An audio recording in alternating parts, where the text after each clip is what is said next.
우리는 살아가면서 가끔 이런 경험을 할 것입니다. 어떤 결정을 내려야 하는데 아무리 생각해도 무엇이 옳은지 알 수 없을 때가 있습니다.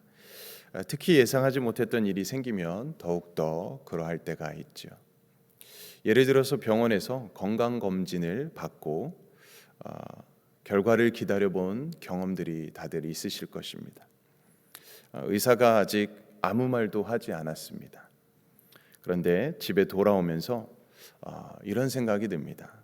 혹시 결과가 안 좋으면 어떻게 하지?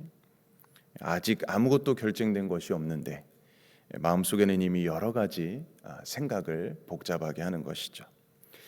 그리고 인터넷도 찾아봅니다. 뭔가 내가 이런 비슷한 증상이 있는 사람들이 있었던 것 같은데 이렇게 찾아보고 처음에 단순히 그냥 단순한 걱정이었는데 점점 찾아보고 찾아볼수록 마음이 초조해지고 더 불안해지는 경우를 경험하게 됩니다. 그러다가 아직 일어나지도 않은 일 때문에 마치 이미 내가 병에 걸린 사람처럼 그렇게 마음이 답답하고 뭔가 심각해지는 그런 상황 가운데 갈 때가 있습니다. 이처럼 우리가 두려움에 사로잡히게 되면 평소에 하지 않았던 판단을 하기도 합니다. 아직 일어나지 않은 일도 미리 걱정하게 되고 또 하게 되지 않은 사실인데도 마치 실제 일어난 일처럼 그렇게 받아들일 때도 있습니다. 하나님께 맡기기보다는 내가 그것을 어떻게 해결해야 될까를 먼저 생각할 때가 있는 것이죠. 그런데 성경을 보니까요, 이런 모습이 오늘 본문에서도 발견하게 됩니다. 오늘 본문에 등장하는 사람들도 앞으로 무슨 일이 일어날지를 몰랐습니다. 그들 앞에 불안한 현실이 놓여 있었습니다. 그리고 그 현실 앞에서 어디로 가야 할까 선택해야만 했습니다. 오늘 본문의 앞부분에서 이스마엘은 그다랴 총독을 죽이게 됩니다. 어제 본문에서 우리가 그다랴 총독이 사람들을 미스바에 모아서 새롭게 나라를 이루어 가려고 다시 일으켜 보려고 했던 사람이었죠. 뭔가 꼭 하나님의 역사하시고 하나님의 일을 하려고 하다 보면은 이렇게 방해하는 세력들이 생기게 됩니다. 그래서 지금 이스마엘이라는 사람이 그다랴 총독을 결국에는 죽이게 되는 일이 있었습니다.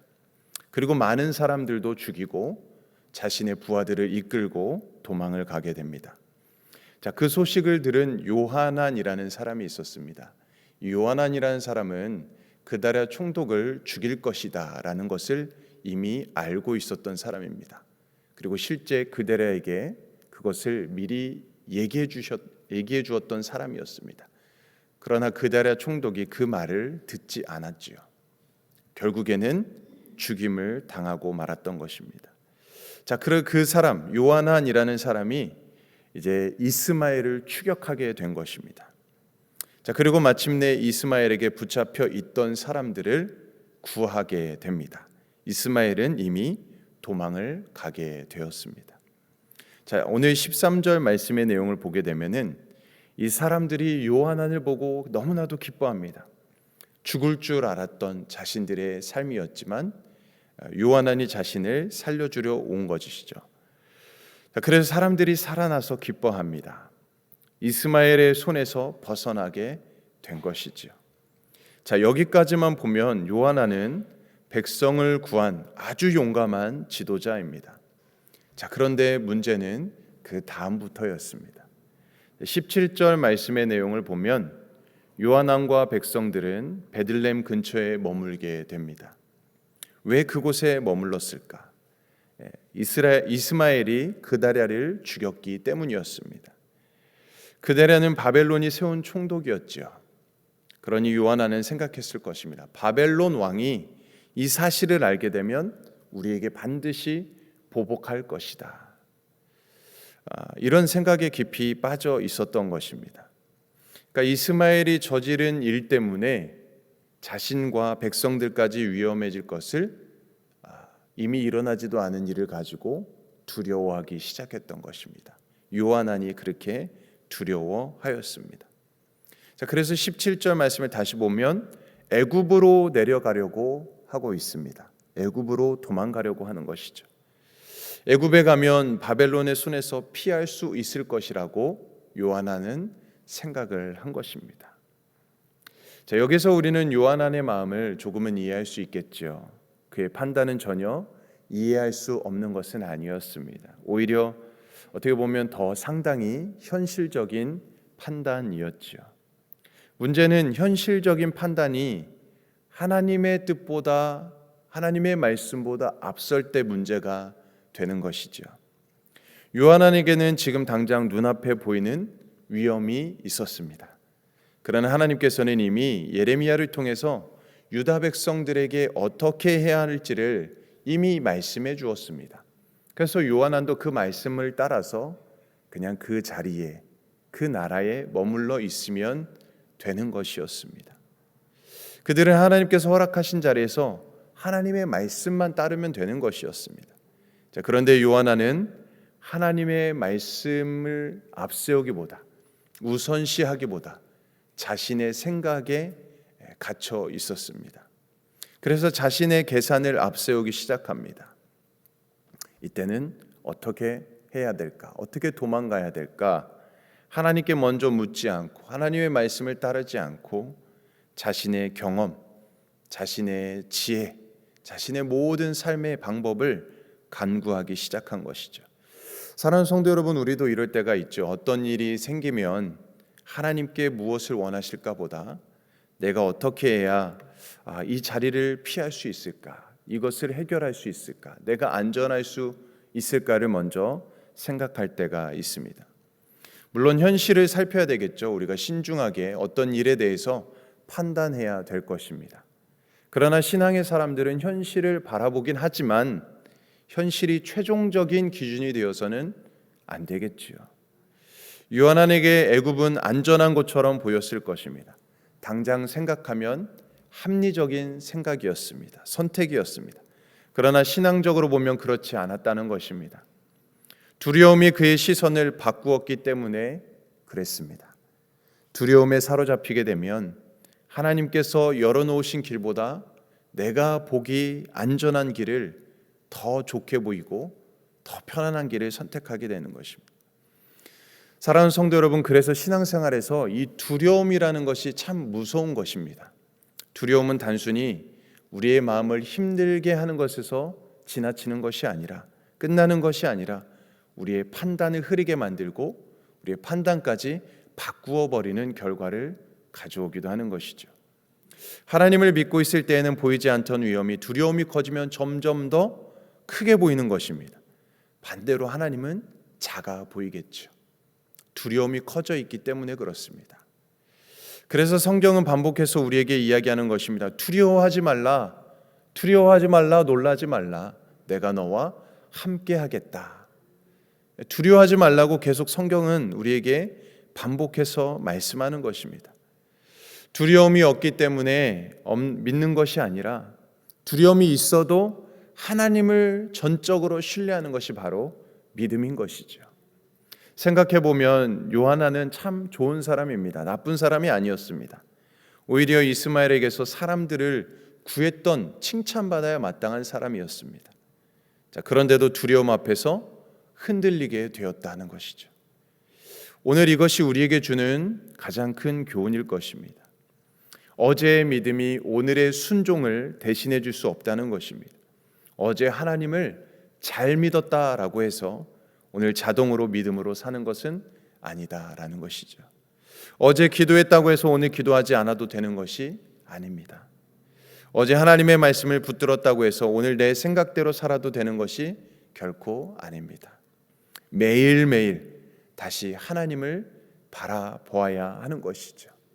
우리가 그런 찬양도 많이 부르지 않습니까? 오늘 집을 나서기 전 기도했나요? 오늘 파들은 종 위에 기도했나요? 기도는 우리의 안식 빛으로 인도하니 앞이 캄캄할 때 기도 잊지 마세요. 할렐루야.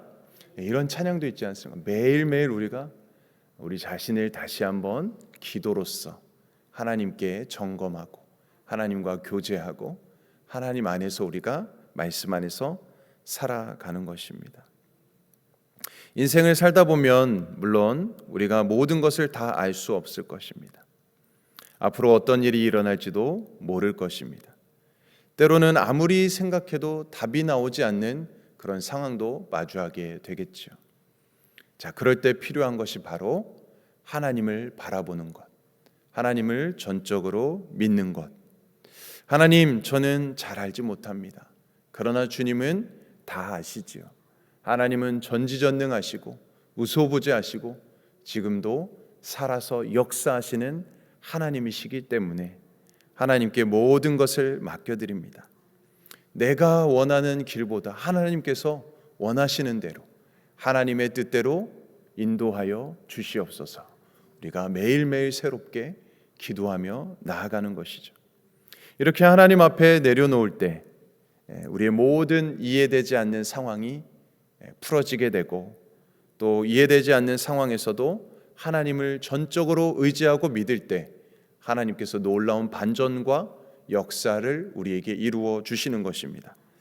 사랑하는 성도 여러분, 오늘 본문을 보면 유다는 이미 무너졌지요. 그런데 나라가 무너진 이후에도 사람들의 선택이 계속 이어졌다는 것입니다. 이스마엘이라는 사람은 자신의 욕심을 따라서 극악 무도한 일을 저질러 버렸습니다. 또 요한나는 사람을 구했지만 이후에 두려움 때문에 도망을 갈까 어떻게 해야 될지 두려움 때문에 흔들리게 되었습니다. 하나의 나라가 무너지는 과정에서 큰 사건만 있는 것은 아닙니다. 사람들이 하나님의 말씀보다 자신의 생각을 선택하는 순간마다 그래서 그때마다 그들은 흔들리게 되고 더 안 좋은 일들이 나타나게 됨을 보게 되는 것입니다. 오늘 이 말씀은 오늘 본문 말씀은 우리에게 이런 실제적인 교훈을 주고 있습니다. 어려운 일을 만났을 때 우리가 절대로 결코 또 성급하게 결정하지 않아야 되겠죠. 특히 우리의 마음 가운데 두려움이 밀려올 때에는 더욱더 그러할 것입니다. 잠시 하나님 아버지께 우리가 멈춰서 기도하는 것, 또 말씀 우리가 먼저 살펴보는 것, 하나님의 뜻을 먼저 구하며 나아가는 것입니다. 그리고 내가 원하는 답이 아닐지라도 하나님께서 주시는 말씀이라면, 주시는 감동이라면, 응답이라면 그것을 전적으로 따르는 것입니다. 우리의 눈에는 애굽이 더 안전해 보일 수도 있었겠죠. 그러나 하나님께서 머물라고 하시면 그곳이 있다면 우리는 그곳에 머무는 것, 그곳이 바로 우리의 자리인 것이죠. 우리에게 중요한 것은 내가 보기에 안전한 길을 찾는 것이 아니라 하나님께서 인도하시는 길을 찾는 것입니다. 오늘 하루도 우리의 생각과 감정이 우리의 길을 결정하게 하지 않게 하고 두려움이 우리의 선택을 지배하지 않게 하며 무슨 일을 만나든지 먼저 하나님께 묻고 하나님의 말씀을 따라가는 저와 여러분들이 되시길 바랍니다. 우리의 길을 가장 잘 아시는 분은 바로 우리 하나님 아버지이십니다. 그러므로 오늘도 우리의 생각보다 하나님의 말씀을 붙드시고 우리의 계산보다 하나님의 인도하심을 신뢰하며 믿음으로 하루를 살아가시는 저와 여러분들의 삶이 될 수 있기를 주님의 이름으로 간절히 축원드립니다. 아멘. 우리 함께 기도하겠습니다. 사랑의 하나님 아버지, 오늘 말씀을 통해 우리의 모습을 돌아보게 하시니 감사합니다. 우리의 삶의 두려움과 염려가 찾아올 때 사람의 생각과 우리의 판단을 앞세우지 않게 하시고 먼저 하나님을 바라보며 주님의 뜻을 구하게 하여 주시옵소서. 어떤 상황에서도 두려움에 흔들리지 않게 하시고 하나님의 말씀을 붙들며 믿음으로 나아가게 하여 주시옵소서. 오늘 우리의 모든 길을 주님께 맡겨드리며 또 우리의 모든 삶을 인도하여 주시는 하나님께서 우리와 동행하여 주시고 우리를 지켜주시고 보호하여 주시고 함께하여 주시옵소서. 모든 것을 감사드리며 예수 그리스도의 이름으로 간절히 기도드리옵나이다. 아멘. 오늘은 우리 데이튼 난민 선교 앵킴 방주일 선교국 박재용 개척교회 밴쿠버 소망교회를 위해서 함께 기도해 주시기 바랍니다. 우리 가을 부흥성회 릴레이 기도 중에 있습니다. 우리 열심히 또 마음을 모아서 기도할 때 더 풍성한 은혜가 임할 수 있도록 우리 가을 부흥성회를 위해서도 함께 기도해 주시길 바랍니다. 또 우리 연약함 중에 아픔 중에 계신 우리 성도님들 치유되고 회복되고 모든 문제가 풀어지고 해결되는 은혜가 임하도록 기도해 주시고, 또 이 나라와 민족 세계와 열방을 위해서도 함께 기도하길 원합니다. 또 우리 각자 기도의 제목을 가지고 이 시간 주님의 이름 한번 외치며 합심으로 기도하겠습니다.